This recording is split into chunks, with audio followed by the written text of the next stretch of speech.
ሰላም ጤና ይስጥልን የተወደዳችሁ የኢሳት ቴሌቪዥን ጣቢያ ተከታታዮች ለነሐሴ 7 2026 የተሰናዱ የረፋድ ዜናዎችን ከአሁን ጀምረን ወደ እናንተ ማድረስ እንጀምራለን። እንድትከታተሉን በአክብሮት እንጠይቃለን። በቅድሚያ አርዕስተ ዜና። ዩኤን ዎች የኤርትራ በተባበሩት መንግስታት የሰብአዊ መብቶች ምክር ቤት ሹመትን በጽኑ አወገዘ። ሲፒጄ ለ6 ሀገራት ጋዜጠኞች እውቅና ሰጠ። የአሜሪካ ሴናተር ለአረብ ኤምሬትስ የሚሸጥ የጦር መሳሪያ እንዲቆም ጠየቁ። የደቡብ ሱዳን ወርቅ በጥቁር ገበያ ወደ ዱባይ እንዴት እንደሚወጣ ተጋለጠ። አሜሪካ በኢራን ጦርነት ምክንያት አዙሪት ላይ መውደቋ ተገለጸ። ዶናልድ ትራምፕ በህፃናት ክትባትና በኦቲዝም ዙሪያ አዲስ ትዕዛዝ ሊያወጡ መሆኑ ተነገረ። ወደ ዝርዝር ዜናዎች እናልፋለን። ቆይታችሁን ከኛ ጋር አድርጉ።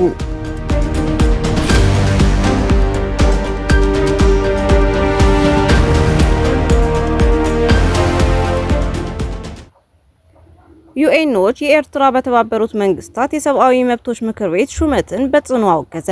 ዩኤን ዎች ኤርትራ የተባበሩት መንግስታት የሰብአዊ መብቶች ምክር ቤት የ2026 ማህበራዊ መድረክ ሊቀመንበር ሆኗ መሾሟን ነሐሴ 6 ባወጣው መግለጫ በጽኑ አውግዟል።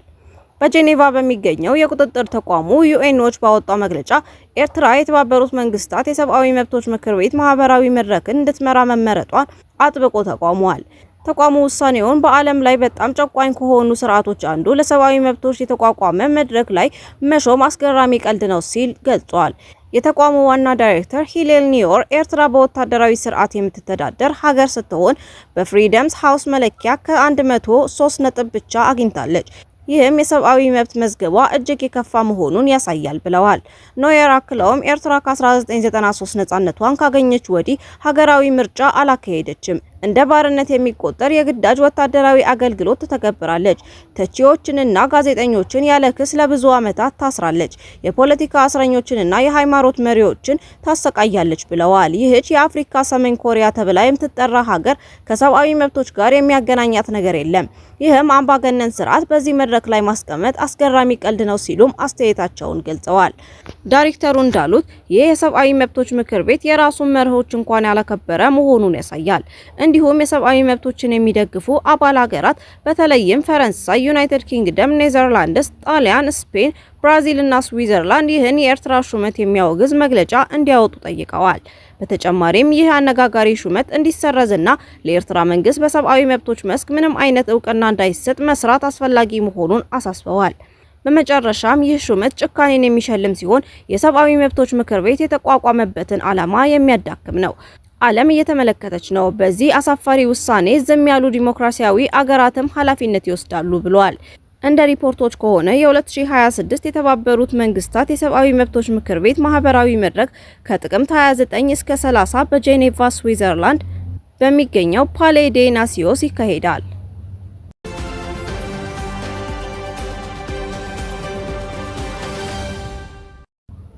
ሲፒጄ ለ6 ሀገራት ጋዜጠኞች እውቅና ሰጠ።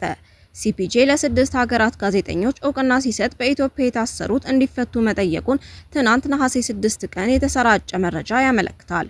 መቀመጫውን ኒውዮርክ ያደረገው የጋዜጠኞች ተከላካይ ኮሚቴ በእንግሊዝኛ ምህጻሩ ሲፒጄ ለ6 ሀገራት ጋዜጠኞች እውቅና ሲሰጥ ከነዚህም መካከል 16ቱ የታሰሩ ኤርትራውያን ጋዜጠኞች ናቸው።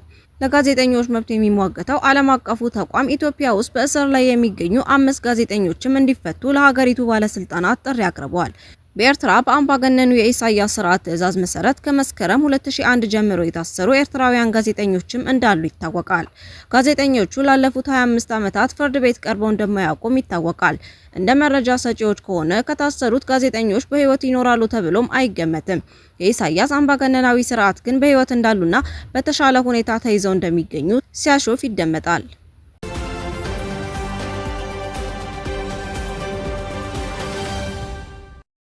የአሜሪካ ሴናተር ለአረብ ኤምሬትስ የሚሸጥ የጦር መሳሪያ እንዲቆም ጠየቁ።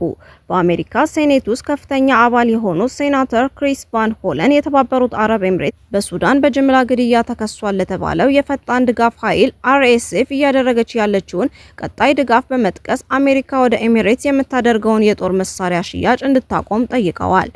ሴናተር ቫን ሆለን በካፒቶል ሂል ከተካሄደው ዝግ ስብሰባ በኋላ በሰጡት መግለጫ አሜሪካ አቡዳቢ ለፈጣን ድጋፍ ኃይሎች የምታደርገውን ድጋፍ እንድታቆም ለማስገደድ የጦር መሳሪያ ዝውውርን የመቆጣጠርና የመከታተል ስልጣኗን ልትጠቀም እንደሚገባ ገልጸዋል። የፈጣን ድጋፍ ኃይሎች ከሱዳን መደበኛ ጦር ጋር በከባድ ጦርነት ላይ ይገኛሉ።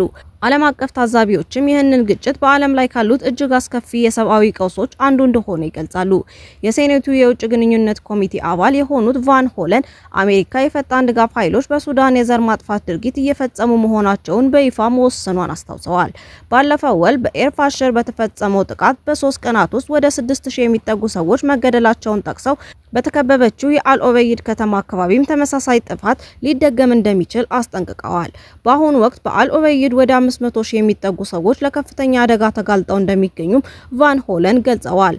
ሴናተሩ እሳቸውን ጨምሮ 20 የሴኔት አባላት ለአሜሪካ የውጭ ጉዳይ ሚኒስቴር ማርኮ ሩቢዮ እና ለትራምፕ አስተዳደር በላኩት ደብዳቤ ወደ ኤሚሬትስ የሚደረገው የጦር መሳሪያ ሽያጭ የፈጣን ድጋፍ ኃይሎችን የሚደግፈው ድጋፍ ሙሉ በሙሉ እስኪቆም ድረስ እንዲታገድ ቅድመ ሁኔታ እንዲደረግ መጠየቃቸውን ገልጸዋል። እሳቸው እንዳሉት ሩቢዮ ወደ ኤሚሬትስ የሚያደርገው የጦር መሳሪያ ሽያጭ ካልቆመ በዘር ማጥፋት የተከሰሱት የፈጣን ድጋፍ ኃይሎችም ድርጊታቸውን መቀጠላቸው እንደማይቀር ከፍተኛ ስጋት አላቸው። እኛ አሜሪካውያን በሱዳን የሚፈጸመውን ጭፍጨፋ ለመከላከል ማድረግ የምንችለውን ቀላል እርምጃ ይህ ነው በማለትም አስምረውበታል። ዋሽንግተን ለተባበሩት አረብ ኤሚሬትስ ዋነኛ የመከላከያ መሳሪያ አቅራቢ ሆና መቀጠሏ ይታወቃል። በተመሳሳይም አቡዳቢ ለፈጣን ድጋፍ ኃይሎች የወታደራዊና የፋይናንስ ድጋፍ እያደረገች ነው በሚል ክስ በተከታታይ ዓለም አቀፍ ትችት እየተሰነዘረባት ይገኛል።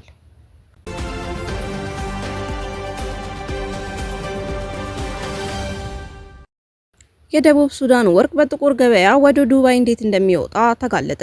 በደቡብ ሱዳን መዲና ጁባ በሚገኝ አንድ ጠባብ የወርቅ ገበያ ውስጥ በጥቁር ገበያ ከሱዳን የሚገባው ወርቅ ሕጋዊ ሽፋን ተሰጥቶት ወደ ዱባይ እንዴት እንደሚላክ ለግል ደህንነታቸው ሲሉ ስማቸው እንዳይጠቀስ የፈለጉ ኤፍኤ በሚል ምህጻረ ቃል የተገለጹ አንድ ነጋዴ አጋልጠዋል። ነጋዴው ለሱዳን ትሪቡን እንደገለጹት በየብስ ድንበር በኩል የሚደረገው የሱዳን ወርቅ ዝውውር አሁንም አልቆመም። ከዳርፉር እና ከደቡብ ኮርዶፋን ማዕድን ማውጫዎች የሚነሱ የጭነት መኪኖችና ሞተር ብስክሌቶች ቁጥጥር በማይደረግባቸው የድንበር መስመሮች በኩል ወርቁን ያለማቋረጥ ያጓጉዛሉ። ወርቁ ወደ ጁባ በሚገባው ባልተጣራና ጥሬ በሆነ መልኩ መሆኑን ያስረዱት ነጋዴው ደላሎችና የሀገር ውስጥ ነጋዴዎች ማዕድኑን በሱዳን ማዕከላዊ ባንክ ቢሰጠው መደበኛ የምንዛሬ ተመን እጅግ በተሻለ ዋጋ በአሜሪካ ዶላር በጥሬ ገንዘብ እንደሚገዙ አብራርተዋል። ይህንን ወርቅ ህጋዊ ለማድረግ ነጋዴዎቹ ማዕድኑን ዳግም በማቅለጥና በመቀላቀል አዲስ ቅርጽ ይሰጡታል። በመቀጠልም ወርቁ በደቡብ ሱዳን ኢኳቶሪያ ወይም ምዕራብ ባህር ኤል ጋዛል ግዛቶች እንደተመረተ የሚያስመስል የሐሰት ሰነድ ይዘጋጅለታል። ይህ የሐሰት ሰነድ ወርቁ ያለምንም ህጋዊ እንቅፋት በጁባ ዓለም አቀፍ አውሮፕላን ማረፊያ በኩል በአየር ጭነት ወደ አረብ ኤሚሬትስ እና ዓለም አቀፍ ማጣሪያዎች እንዲላክ ያስችለዋል። ይህ የምስክርነት ቃል በሱዳን የወርቅ አቅርቦት ሰንሰለት ላይ የታየው መዋቅራዊ ለውጥ ፍንትው አድርጎ ያሳያል። የኢኮኖሚ ባለሙያዎች ይህንን የተወሳሰበ ሂደት የእሴት ሰንሰለት ዳግም ምህንድስናና የመነሻ ሀገር ማጭበርበር ሲሉ ይጠሩታል። በዚህ ህገወጥ አውታር መረቦች ጎረቤት ሀገራትን በተለይም ደቡብ ሱዳንን እንደ መሸጋገሪያ በመጠቀም ዓለም አቀፍ ማዕቀቦችን በማለፍ የማዕድኑን ህጋዊ ማንነት ይቀይራሉ። በ2017 የጀበል አሜር የወርቅ ማዕድን ማውጫን በኃይል የተቆጣጠሩት የፈጣን ድጋፍ ሰጪ ኃይል አርኤስኤፍ አዛዥ ሙሐመድ ሐምዳን ዳጋሎ ሄቤቲ ከማዕድኑ የሚገኘውን ትርፍ ከአርኤስኤፍ ጋር ግንኙነት ላላቸው 50 ገደማ ኩባንያዎች እንዲገባ ማድረጋቸው ይታወሳል። በ2019 ሄሜቲ የሱዳንን ኢኮኖሚ ለማረጋጋት በሚል ወደ $1 ቢሊዮን የሚጠጋ ድጋፍ አቅርበው ነበር። መረጃውን ያጋለጡት ነጋዴው አክለውም ባለፈው መጋቢት ወር ብቻ ከጁባ ወደ አረብ ኤሚሬትስ በተደረጉ 2 በረራዎች 115 ኪሎ ግራም የሚመዝን የሱዳን የኮንትሮባንድ ወርቅ መጓጓዙን ተናግረዋል። ይሁን እንጂ ሱዳን ትሪቡን ይህንን የተወሰነ መረጃ በገለልተኛ ወገን ማረጋገጥ እንዳልቻለ በዘገባው አስፍሯል።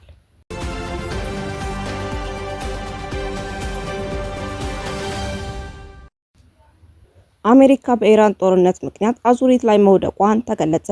የቺካጎ ዩኒቨርሲቲ ፕሮፌሰር የሆኑት ሮበርት ፔፕ ለአልጀዚራ በሰጡት ቃለ ምልልስ አሜሪካ ከኢራን ጋር በገጠመችው ጦርነት በታሪክ ውስጥ እጅግ አስከፊ የሆነ የመባባስ አዙሪት ኤስካሌሽን ትራፕ ውስጥ መውደቋን አስጠንቅቀዋል።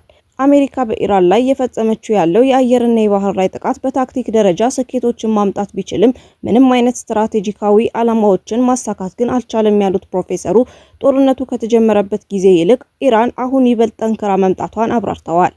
እንደ ሮበርት ፔፕ ትንታኔ ፕሬዝዳንት ዶናልድ ትራምፕ በአሁኑ ወቅት ከባድ አጣብቂኝ ውስጥ ይገኛሉ። የኢራንን እያደገ የመጣ ተጽዕኖ አምኖ መቀበል አሊያም ደግሞ ጦርነቱን ይበልጥ ማባባስ የሚሉ ሁለት ምርጫዎች ፊት ለፊት የቆሙ ሲሆን ከዚህ ውጪ ሶስተኛ አማራጭ የለም ሲሉ አጽንኦት ሰጥተዋል። ፕሬዝዳንት ትራምፕ የአየርና የባህር ኃይል ጥቃቶች ያላቸውን ውስንነት አሁን በሚገባ እየተረዱት መምጣታቸውን የጠቆሙት ፕሮፌሰሩ በመጪው የአጋማሽ ዘመን ምርጫ ዋዜማ ፖለቲካዊ ትርጉም ያለው ተምሳሌታዊ ድል ለማስመዝገብ ሲሉ ወታደሮቻቸውን ወደ ምድር ጦር ዘመቻ ሊያስገቡ እንደሚችሉ ስጋታቸውን አስጠንቅቀዋል።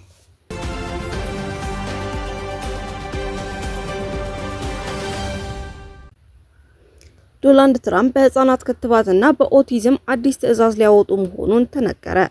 የፕሬዝዳንት ዶናልድ ትራምፕ አስተዳደር በህፃናት ክትባትና በኦቲዝም ዙሪያ አዲስ አስፈጻሚ ትዕዛዝ በቀጣዩ ሳምንት ሊያወጡ እንደሚችል ጉዳዩን በቅርበት የሚያውቁ ምንጮች አጋለጡ። 10 ዓመታትን ያስቆጠሩ ሳይንሳዊ ምርምሮች በክትባትና በኦቲዝም መካከል ምንም አይነት ግንኙነት እንደሌለ በተደጋጋሚ ቢያረጋግጡም ፕሬዝዳንቱ በዚህ ጉዳይ ላይ ተጨማሪ እርምጃዎች እንዲወስዱ ፍላጎት ማሳየታቸው ተገልጿል። የዋይት ሀውስ ቃል አቀባይ ኩሽ ዴሳይ እንዳሉት አሜሪካ በዓለም ምርጡን የህፃናት የክትባት መርሃ ግብር ሊኖራት ይገባል የሚለው የፕሬዝዳንቱ አቋም ግልጽ ነው። አስተዳደሩም ጥያቄና ስጋት ላላቸው በርካታ ወላጆች በሳይንስ ላይ የተመሰረተ ምላሽ ለመስጠት ቁርጠኛ መሆኑን ቃል አቀባዩ አስታውቀዋል። ከዚህ ቀደም ትራምፕ በግንቦት ወር ባወጡት ትዕዛዝ የክትባት መጠኖችን በመቀነስ ከሌሎች ሀገራት ጋር ለማስተካከል የሞከሩ ሲሆን የጤናና የሰብአዊ አገልግሎት ጸሐፊው ሮበርት ኤፍ ኬኔዲ ጁኒየር መደበኛ የክትባት መርሃ ግብሮችን ለመቀየር ያደረጉት ሙከራ በፍርድ ቤት መታገዱ ይታወሳል። ባለፈው ሳምንት በካምፕ ዴቪድ በተካሄደው የካቢኔ ስብሰባ ላይ ፕሬዝዳንት ትራምፕ ቀደም ሲል የጸረ ክትባት ቡድንን ሲመሩ ለነበሩት ሮበርት ኤፍ ኬኔዲ ጁኒየር ስለ ኦቲዝም መንስኤ ምርምር ሂደት በአደባባይ የጠየቋቸው ሲሆን ኬኔዲ መልስ ይዘን እንመጣለን ሲሉ ምላሽ ሰጥተዋል። የአዲስ ትዕዛዝ ከመጪው የአጋማሽ ዘመን ምርጫ በፊት አወዛጋቢ ጉዳዮችን ላለማንሳት የጤና ባለስልጣናት ይዘውት የነበረውን ስትራቴጂ የሚቀለብስና ርዕሱን ዳግም ወደ አደባባይ የሚያወጣ እንደሚሆን ተገምቷል። ውድ የኢርሳት ጣቢያ ተከታታዮች ለዛሬ ረፋድ የያዝናቸውን የአማርኛ ቋንቋ ዜናዎች በዚሁ ፈጽመናል። በቀጣይ በሌላ የዜና ጥንቅር እስከምንገናኝ በያላችሁበት ቸር ይግጠማችሁ።